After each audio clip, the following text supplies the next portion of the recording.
원인이 뭐라고 생각하세요? 원인 분석 해보셨어요? 윤석열 정부에서 취하고 있는 정책하고 독도가 분쟁 지역을 기술한 것은 완전 아무런 관련이 없습니다. 왜 관련이 없어요? 잘못된 일이고 잘못된 일로서 다뤘습니다. 잠깐만, 기본적으로 정권의 기본 흐름 이런 것들을 반영하고 있는 전혀 거고. 그렇지 않습니다. 신원식 장관하고 자주 소통한다고 이야기했죠. 자주 소통합니다. 그렇죠. 그렇습니다. 근데 무슨 뭐예요? 그럼 장관도 뭐 발뺌하고 정책실장도 발뺌하고 발뺌하는 게 아닙니다. 뭐 원인은 모르겠다고 하고. 아니 무슨 우리 정부에서 취하는 정책 때문에 그런 것이 어떻게 연관이 돼서 독도가 우리 저는요. 분쟁 지역으로 쓴 거는 결코 아닙니다. 저는 후보자나 장관이 모른다고 생각하지 않아요. 몰랐다고 그건- 생각하지 않아요. 그런데 설령 몰랐다고 해도 이게 책임으로부터 자유로울 수가 있습니까? 우리 영토 문제인데 의원님, 이건 절대 책임으로부터 공직자는 결과에 대한 책임을 지는 거 아니에요? 설령 몰랐다고 하더라도 이 결과에 대해서 후보자나 안보실장이었던 후보자나 그다음에 장관이나 국방부 장관이나 책임으로부터 자유로울 수 있나요? 의원님, 만일 만약에 이게 책임으로부터 자유롭다 이렇게 이야기해버리면 우리 국민들이 어떤 공직자를 믿을 수가 있겠어요? 후보자께 질의합니다. 국가의 제일 첫 번째 임무는 뭔가요? 국민의 생명과 재산을 보호하고 안보를 지키고 경제를 발전시키는 것입니다. 가장 중요한 게 안보라고 생각합니다. 안보가 영토와 국민의 생명과 재산을 지키는 거 아니겠습니까? 그렇습니다. 인사청문회에서 국정원장에게 안보관을 질문한다는 게 참 참담하긴 한데요. 독도가 누구 땅입니까? 독도는 역사적으로나 법적으로나 우리나라 자랑스러운 대한민국의 영토입니다. 독도가 분쟁 지역입니까? 분쟁 지역 결코 절대 아닙니다. 근데 왜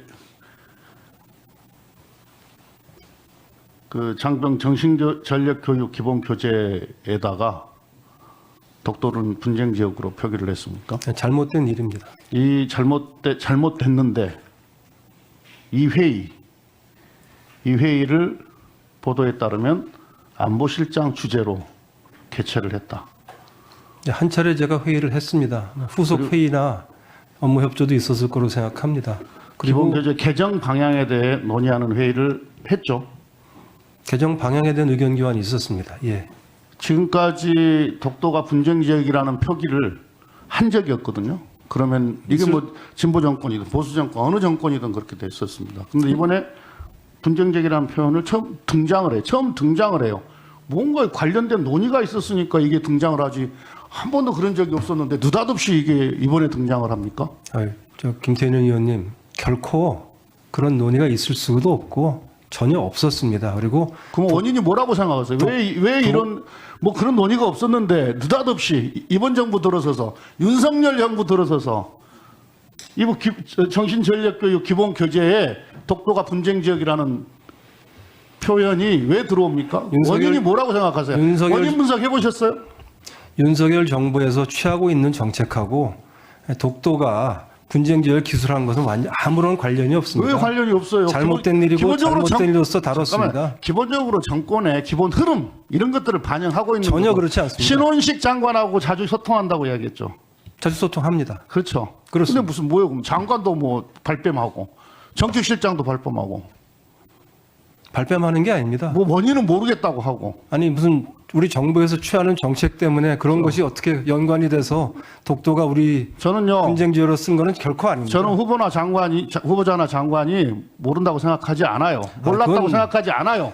그런데 설령 몰랐다고 해도 이게 책임으로부터 자유로울 수가 있습니까? 우리 영토 문제인데 의원님, 이건 절대 책임으로부터 공직자는 결과에 대한 책임을 지는 거 아니에요?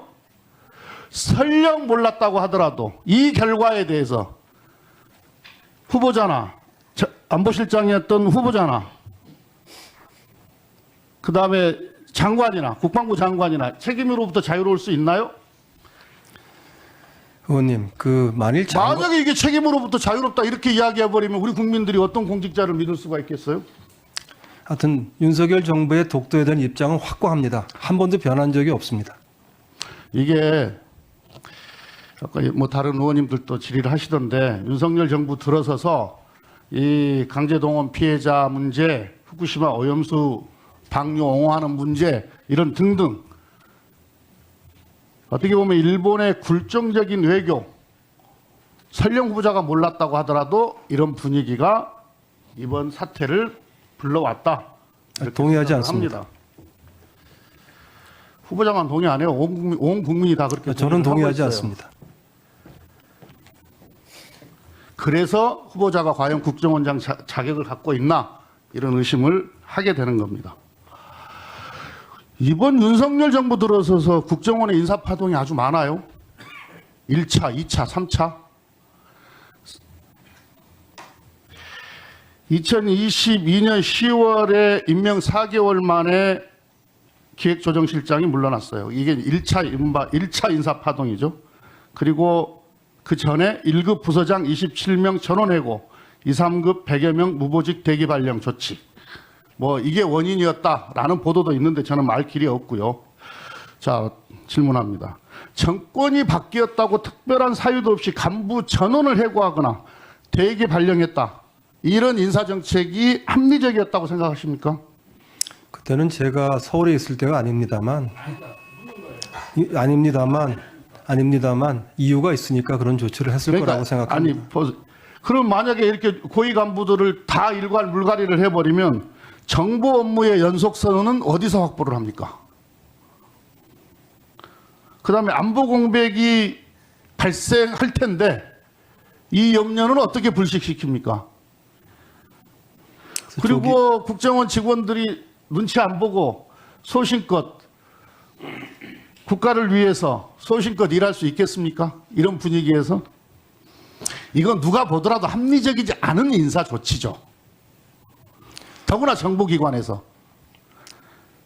특별한 사유도 없이 어떻게 1급을 전부 다 집에 보내버리는 경우가 어디가 있어요. 그런데 2차 인사파동도 있어요. 이건 후보자가 안보실장 재직할 때인데 대통령이 제거한 1급 간부 10명의 인사가 번복됐어요. 뭐 이유는 나는 알 수 없어요. 그런데 대통령이 귀국을 해서 안보실장으로부터 보고를 받고 원장 교체하지 않고 유임하게 됐다. 이런 보도도 있었고 또 5개월 만에 지금 이 자리에 계십니다만은 국정원장과 1차장, 2차장 모두 경질, 교체된 그런 상황이 발생했어요. 이런 국정원의 인사 파동, 어떻게 보면 최고의 안보기구, 정보기관인 우리 국정원의 민납, 맨살이 그냥 적나라하게 다 드러나 버렸는데 이거 괜찮아요? 이렇게 운영해도 괜찮습니까? 네, 조직을 조기에 안정화시키는 것이 굉장히 중요한 일이다. 제가 할 일이라고 생각하고 있습니다. 조직이 지금 안정이 안 돼가지고 난리가 나 있는데 그 안정을 시켜야죠. 들어선 지 얼마나 됐습니까? 조직을 2년 다 돼가잖아요. 의원님. 아니, 원장과 차장들이 일괄 경기되고 교체되는 그런 사례가 있었습니까? 어느 정부를 떠나서? 지난 정부 때는 외부 인사까지 포함된 위원회를 만들어서 적폐청산위원회를 만들어서 국정원의 메인 서버까지 다 공개를 하는 일도 있었습니다. 이렇게 많이 흔들렸습니다. 사실은 이제 말씀하시는 것처럼 흔들리면 안 되는 거 아니겠습니까? 근데 이게 지금 이렇게 그냥 아무 이유 없이 이렇게 인사가 된 게 아니고 또 그런 또 환경과 상황적인 또 이유가 또 있었습니다. 그래서 제가 드리고 싶은 말씀은 제가 그런 얘기를 하고 싶은 건 없고요. 제가 이제 만일에 청문 절차를 잘 마치고 원장으로 된다면 조기에 조직을 안정화시키고 우리 구성원들의 마음을 추슬러서 정말 국정원이 국정원답게 멋지게 일할 수 있도록 만드는데 정말 제가 모든 힘을 바쳐서 일을 하겠다 하는 각오를 말씀드리겠습니다.